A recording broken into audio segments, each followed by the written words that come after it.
Manchu Manoj hospital నుంచి discharge అయ్యాడు. మనోజ్ మెడ కాలుకు తీవ్ర గాయాలు కావడంతో సిటీ స్కాన్, అల్ట్రాసౌండ్, ఎక్స్రే పరీక్షలు పూర్తి చేశారు. అయితే 24 గంటలు అబ్జర్వేషన్ లో ఉండాలని వైద్యులు సూచించారు. కానీ రేపు మరోసారి హాస్పిటల్ కి వస్తామని చెప్పిన మంచు మనోజ్ డిశ్చార్జ్ అయి వెళ్లిపోయారు. మరోవైపు మంచు మనోజ్ పై అనుమానాస్పద దెబ్బలుండటంతో డాక్టర్లు పోలీసులకు సమాచారం అందించారు.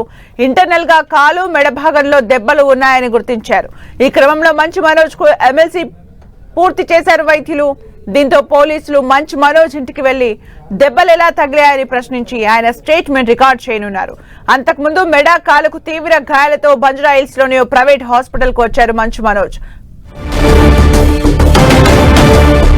మరిన్ని అప్డేట్స్ మా ప్రతినిధి అజయ్ అందిస్తారు. అజయ్, మనం చూసుకోవచ్చు, ఉదయం నుండి కూడా ఈ సంఘటన రాష్ట్ర వ్యాప్తంగా చర్చనీయాంశమైనటువంటి పరిస్థితి మనకు కనబడుతుంది. ఏదైతే మోహన్ బాబు సంబంధించినటువంటి కుటుంబ సభ్యుల మధ్య గొడవ జరిగింది, మంచు మనోజ్ కు అదేవిధంగా మోహన్ బాబు మధ్య గొడవ జరిగింది. ఈ నేపథ్యంలో మనోజ్ కు గాయాలయ్యాయి, ఇద్దరు పరస్పర ఫిర్యాదులు చేసుకున్నారన్న వార్తలు వెలువడుతున్నటువంటి నేపథ్యంలో ఈ రోజు సాయంత్రం బంజారాహిల్స్ రోడ్ నెంబర్ 12 లో ఉన్నటువంటి ఒక ప్రైవేట్ హాస్పిటల్ కు మంచు మనోజ్ రావడం, అక్కడ చికిత్స చేసుకున్నటువంటి పరిస్థితి కనబడుతుంది. డాక్టర్లు ఆయనను పూర్తిగా సిటీ స్కాన్, అల్ట్రాసౌండ్, అదేవిధంగా ఎక్స్రే తీసి ఆయన వైద్య పరీక్షలు అయితే పూర్తి చేశారు.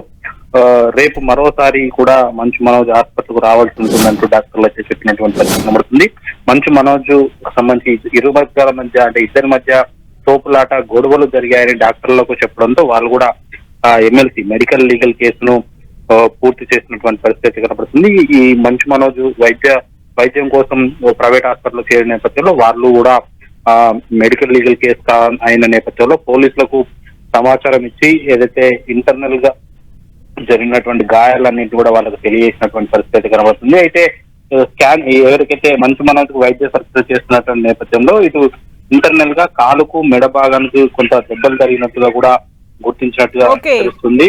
అయితే ఈ దెబ్బలు ఎలా తగిలాయన్నది స్టేట్మెంట్ రికార్డ్ చేసేందుకు రేపు పోలీసులు ఇంటికి వెళ్లి స్టేట్మెంట్ రికార్డ్ చేయనున్నట్టుగా తెలుస్తుంది. 24 గంటల పాటు అబ్జర్వేషన్ లో ఉండాలని, రేపు మరోసారి హాస్పిటల్ వచ్చి వైద్య పరీక్షలు చేయించుకోవాలని కూడా డాక్టర్లు సూచించినట్టుగా తెలుస్తుంది. Thank you, Ajay, for the updates.